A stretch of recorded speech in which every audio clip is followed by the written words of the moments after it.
everybody, Kim here. This is take 536 because nobody will leave me alone. Okay, I know it's Saturday.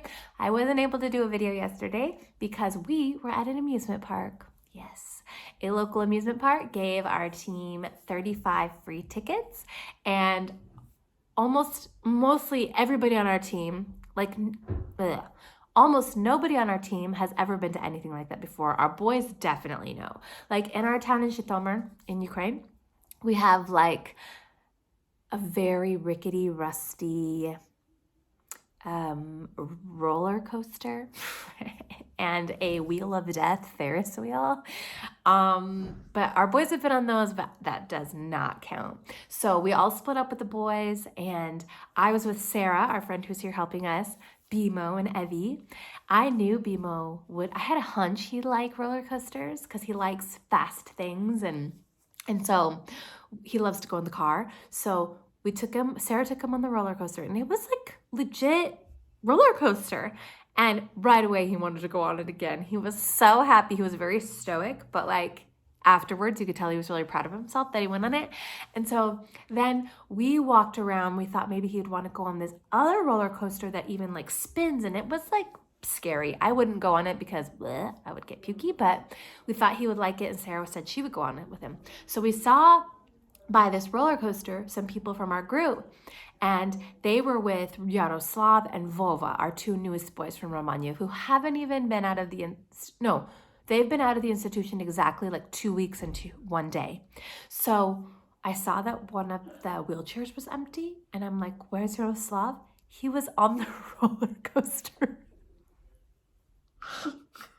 He went from 2 weeks ago sitting on a bench sucking his thumb at Romania, and now he's in Germany on this super scary roller coaster.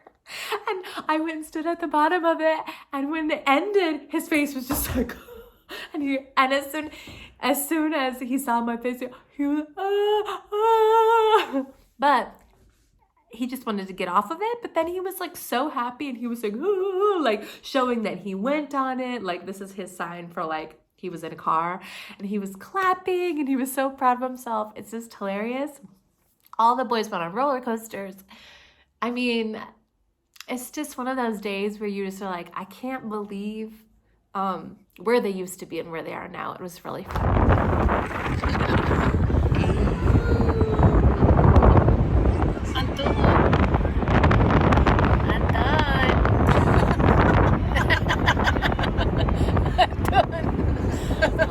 Yesterday.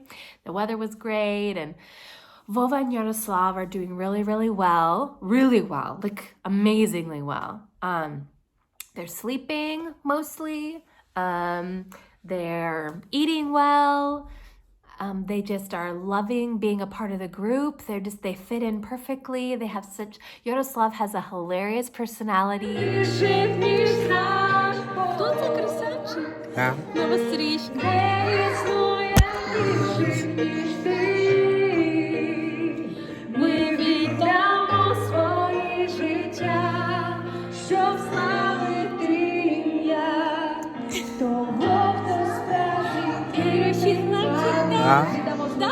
Super outgoing, and Vova is opening up more, making more eye contact, letting me kiss him on the cheek. Yeah, they're like, of course, obsessed about food, and they have a lot of institutional behaviors that we're working with, but overall, they're doing miraculously well.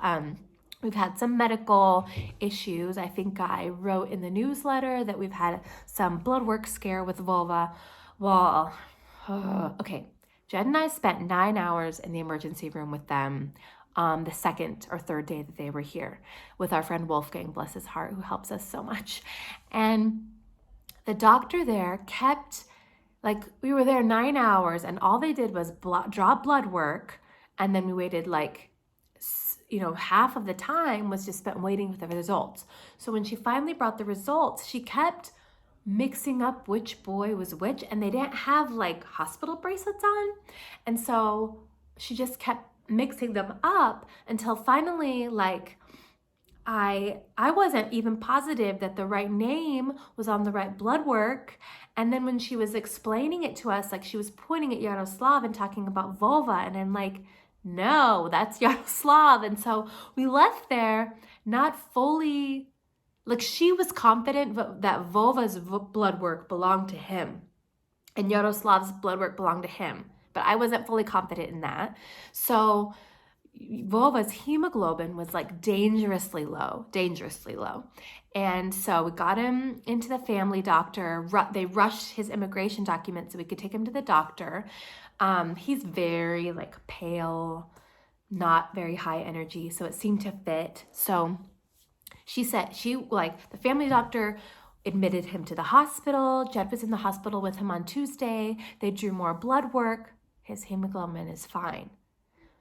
So we have two scenarios. Like either we have a miracle and he's healed, or that doctor did make a mistake and Yaroslav has the low hemoglobin. So yesterday I took Yaroslav to the doctor. They drew more blood. We'll find out on Monday if he's the one with the dangerously low hemoglobin or if they're both fine and God just healed them. I don't know. But Yaroslav is so funny at the doctor. Now when we pull up, he knows what place it is. And he goes, bis, like his way, like, boyitsa, like, I'm afraid.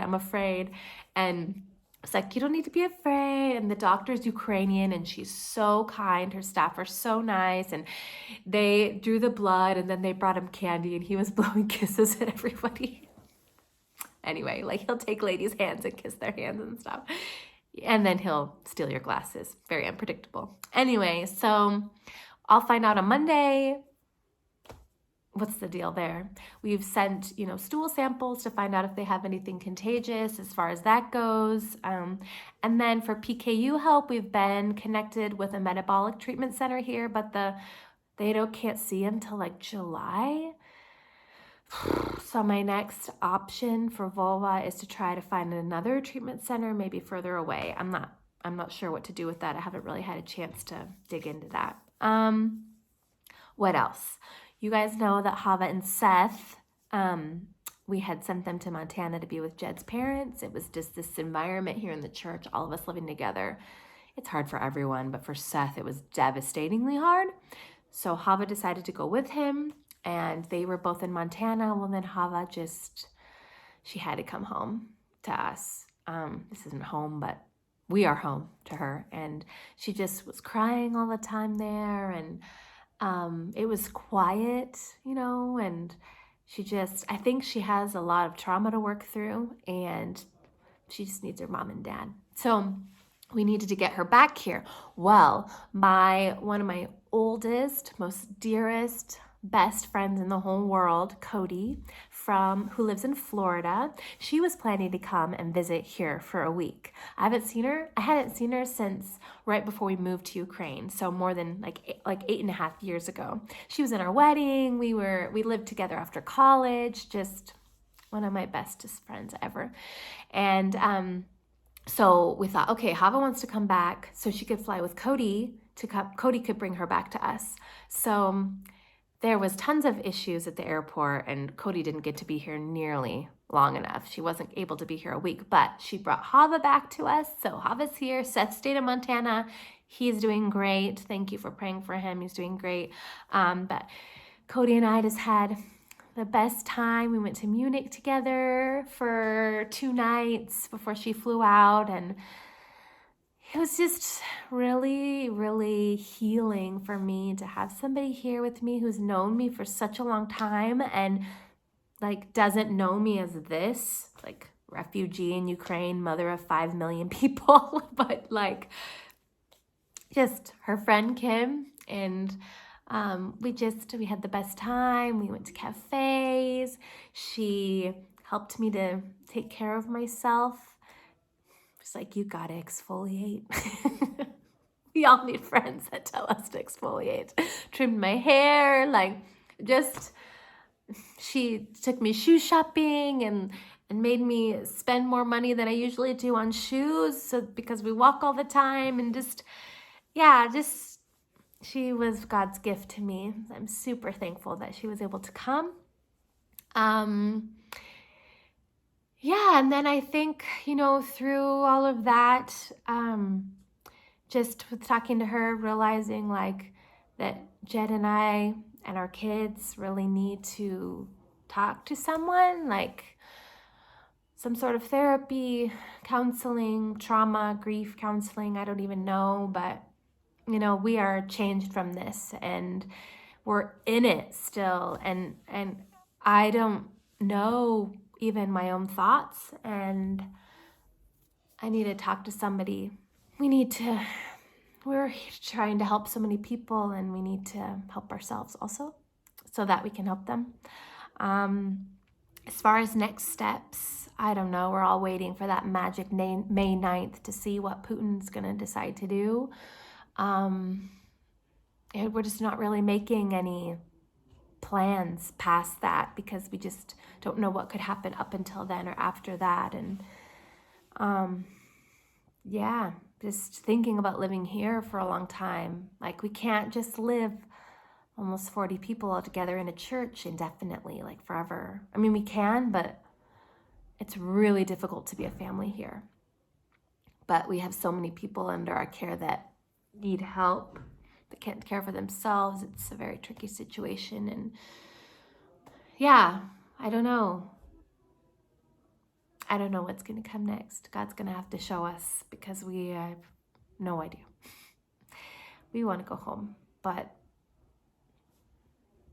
we recognize if we go home, we go there to stay, and we have to make sure that our boys can get the help that they need, and that, yeah, like we can't go back and drain Ukrainian resources. We need to make sure we can keep our people healthy. So in the meantime, we're here. A few people left from our group, 4 people left from our group and went back to Ukraine. We miss them, understand their choices. And yeah, today we have a youth group from another church here cleaning and doing projects around the building. We also have 2 ladies, American ladies from a few hours away that came and are just cooking for us this whole weekend. They live in Germany and they're just here cooking and doing all the dishes like the whole weekend, so we don't have to think about food. It's a miracle. It's beautiful. It's wonderful. We're celebrating another birthday today, and our boys are doing great. Ruslan Ruslan and Vlad work. Ruslan is working all day now. That is, would have told me that 3 months ago, I would have never believed you. So our boys are thriving. They're doing really, really well. So now we just need the rest of us to thrive. Anyway, so I hope you're well. Thank you for your love and support. If you happen to be getting any emails from Masha or from Josh, Jed and I are just realizing we're outgrowing our abilities, which is good. We have more people interested in Wide Awake and more happening, and we have less time to be able to devote to communications and organizational things. And so Masha, one of our team members who is still in Ukraine, she's helping me with emails, so you might get an email from her. And Josh is one of our board members that we've hired part-time to help us with the organizational US side of things. His name is Josh Woods, and he's a huge asset to our team, has been for a long time, and now in a different capacity. So he's helping with finances and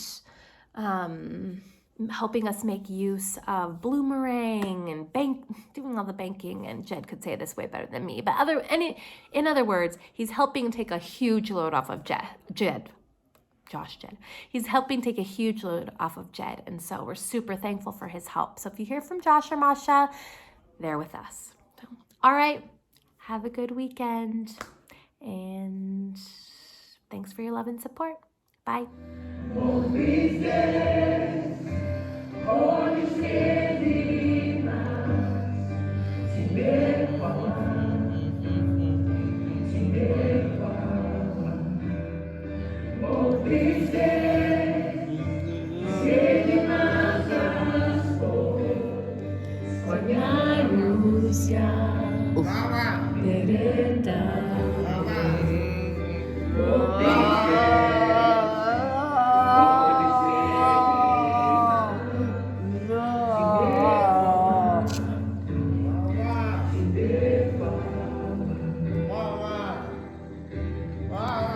сильный, Бог чудотворный, верный в слове, царь всемогущий, наш Бог, вот кто ты, наш Бог.